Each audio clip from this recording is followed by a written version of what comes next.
નમસ્કાર વિદ્યાર્થી મિત્રો, આજના મારા યુટ્યુબના લેક્ચરમાં તમારા બધાનું સ્વાગત છે. આજે આપણે નવું ચેપ્ટર સ્ટાર્ટ કરીએ છીએ જેનું નામ છે બહુપદીઓ. આની આગળ આપણે દ્વિચલ સુરેખ સમીકરણ ચેપ્ટર જોઈ ગયા છે. તમે એ લેક્ચર ના જોયા હોય તો યુટ્યુબ પર અવેલેબલ છે, તમે ત્યાં જઈને જોઈ શકો છો. હવે આજે આપણે બહુપદી સ્ટાર્ટ કરીએ એના પહેલાં ધોરણ 8માં તમે અવયવીકરણ, બેઝિક પદાવલી આ બધું શીખી ગયા છો. તો એના કરતાં એક સ્ટેપ આગળ છે જેનું નામ છે બહુપદી. તો આજે આની આપણે પ્રાથમિક સમજૂતી લઈશું, બહુપદી કોને કહેવાય એ સમજીશું, એનું સ્વરૂપ કેવું હોય એ સમજીશું, કઈ જગ્યાએ ઉપયોગ થાય એ સમજીશું. બરાબર. તમારે સ્વાધ્યાય નંબર 4.1માં કઈ પ્રકારના સમ આવે છે એ પણ જોઈશું. સ્વાધ્યાય નંબર 4.1 નહીં જોઈએ, પણ એમાં કઈ પ્રકારના સમ આવે છે એ આપણે કઈ રીતે એટેમ્પ્ટ કરવાના છે એ પણ જોઈશું. તો એના એ બધા વિશેની પ્રાથમિક સમજૂતી આજના આપણા આ લેક્ચરમાં જોઈશું. તો સ્ટાર્ટ કરીએ.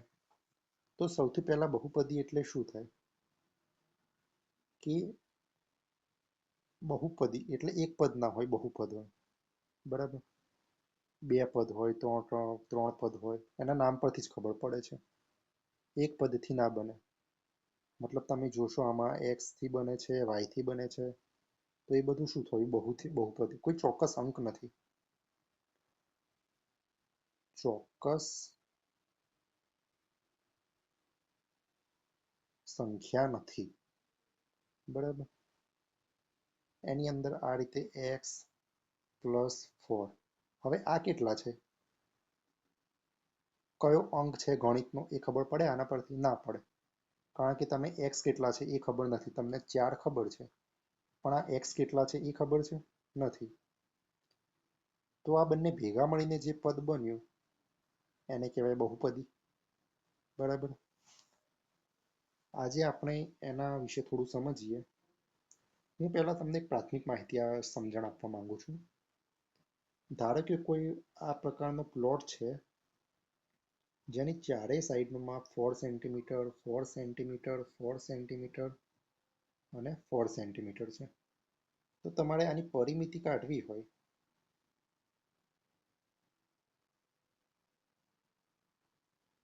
તો 4 પ્લસ 4 પ્લસ 4 પ્લસ 4 એટલે આ થઈ ગયા 16. બરાબર. હવે ધારો કે આનું માપ છે 5 સેન્ટીમીટર. રેક્ટેંગલની બધી સાઈડનું માપ છે 5 સેન્ટીમીટર.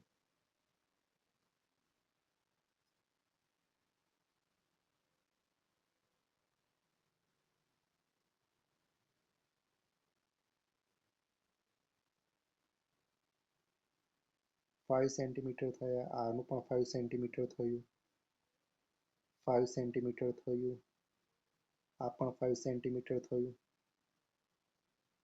તો આ 5 ટાઈમ્સ 4 થયા. હવે ધારો કે આ જ માપ x હોય, ખબર ના હોય કેટલું છે. બુકની અંદર આ જ એક્ઝામ્પલ આપેલો છે એટલા માટે સમજાવું છું. ધારો કે આ સાઈડનું માપ x હોય, x સેન્ટીમીટર, x સેન્ટીમીટર, કેટલા છે એ ખબર નથી. તો આનું માપ કેટલું થાય? 4x થયું. તો આ જે 4x આવ્યું, તો આનું માપ નથી ખબર, તોય પણ આપણને પરિમિતિ માટેનું સૂત્ર તો મળ્યું. એટલે આ જે સૂત્ર મળ્યું એ કયા સ્વરૂપમાં મળ્યું? તો કે બહુપદીના સ્વરૂપમાં. બરાબર. આની ઉપર કેટલી x⁻, તમે 0 પાવર લખી શકો, એટલે 1 થઈ જાય. તો આ એક શું થયું? બહુપદીનું સ્વરૂપ થયું. હવે આવી એક પદી બહુપદી આવે છે, બે ઘાતવાળી બહુપદી આવે છે, ત્રિઘાત બહુપદી આવે છે. તો એ આપણે આ લેક્ચરમાં સમજવાનું છે. તો સૌથી પહેલા બહુપદીના પ્રકાર સમજવાના છે, બહુપદીમાં ચલ કોને કહેવાય એ સમજવાના છે, બહુપદીમાં સહગુણક કોને કહેવાય એ સમજવાના છે, અને બહુપદીની ઘાત કોને કહેવાય એ સમજવાના છીએ. તો સૌથી પહેલા પ્રકારથી સ્ટાર્ટ કરીએ. તો ધારો કે હમણાં આપણે જોયું 4x એક શું હતી? બહુપદી હતી. તો પણ એમાં આનો પ્રકાર કયો થયો? તો એકપદી બહુપદી થઈ કારણ કે આની એક ઘાતી, બરાબર. પછી આ જે 4 મળ્યા એ એનું શું થયું? સહગુણક થયું.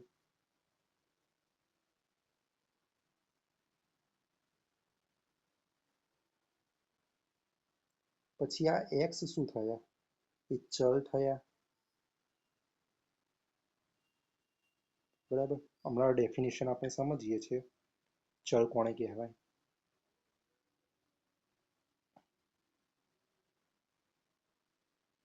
પછી ઘાત કેટલી હતી? 1 હતી, એ પણ આપણે જોયું. હવે ધારો કે બહુપદીના પ્રકાર તો કેટલા આવે? એક પદવાળી એક ઘાતી બહુપદી આવે, દ્વિઘાતી, ત્રિઘાતી, ચતુર્ઘાતી, એમ ગમે તેટલી ઘાતવાળી બહુપદી તો આવી શકે. પણ એનો એક ગુણધર્મ છે કે ગમે ત્યાંથી x⁵ થી સ્ટાર્ટ થતી હોય પણ છેલ્લે x⁴ પ્લસ x⁵ પ્લસ છેલ્લે એ અચળ પદથી જ પૂર્ણ થતી હોય છે. મતલબ એ કેવી? ફાઇનાઇટ છે, ઇન્ફાઇનાઇટ નથી. ગમે તેટલી ઘાતથી શરૂ થતી હોય પણ એનો એન્ડ નિશ્ચિત છે, એટલે તે કેવી? ફાઇનાઇટ ઘાત છે.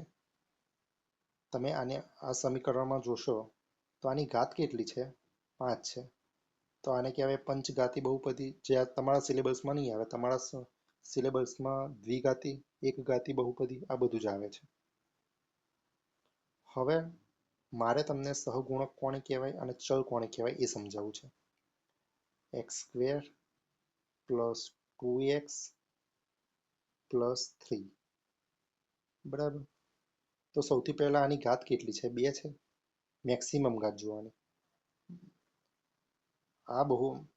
આ જે ગાણિતિક સ્વરૂપમાં જે મેક્સિમમ ઘાત હોય એ બહુપદીનું સ્વરૂપ થાય.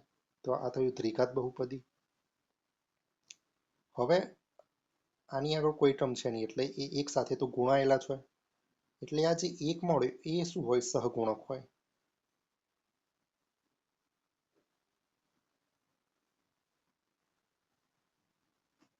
બરાબર.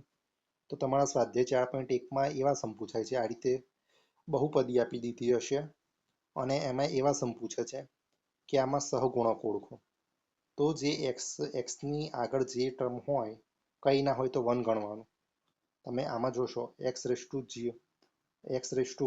અને આમાં x⁴ છે.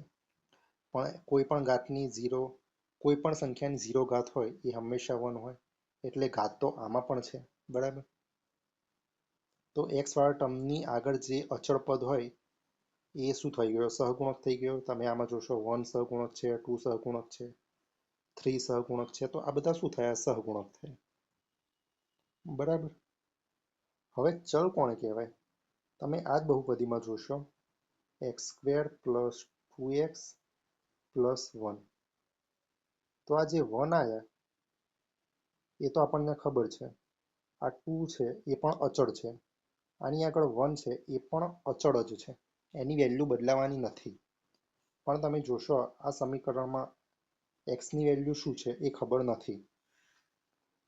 તો જે આ રીતે બદલાયેલું સ્વરૂપ હોય, જે બદલાતું રહે, એને કહેવાય ચલ. જેની વેલ્યુ ફિક્સ ના હોય એને કહેવાય ચલ, બરાબર. સિમ્પલ આટલું છે. પછી થઈ ગયું એક ટર્મ બચ્યું જેને કહેવાય ઘાત. એ પણ જોઈ લીધી આપણે. બહુપદીના પ્રકાર પણ જોઈ લીધા. ચલ પણ સ્વાધ્યાય 4.1ની અંદર, અરે સોરી 2.1ની અંદર આ રીતના સમ આપેલા છે. કોઈ આ રીતે પદાવલી, અરે બહુપદી આપી હશે અને એમાં સહગુણક કયો છે એ શોધવાનું કીધું હશે, બરાબર. તો આ રીતે સહગુણક મળે એના. પછી કેટલા ઘાતવાળી છે? તો મેક્સિમમ ઘાત જોવાની. તો એ મેક્સિમમ ઘાતવાળી બહુપદી થઈ, બરાબર. તો આ રીતે આપણે આગળના લેક્ચરમાં મળીએ. આગળના લેક્ચરમાં આપણે સ્વાધ્યાય નંબર 2.1 ડિટેલમાં જોઈશું અને એની અંદર કેવા દાખલા આવે છે એ પણ જોઈશું. ત્યાં સુધી ચેનલ સાથે જોડાયેલા રહો. ચેનલને લાઈક કરો, મેક્સિમમ લોકોને શેર કરો અને ચેનલને સબસ્ક્રાઈબ કરો. Thank you. ચલો.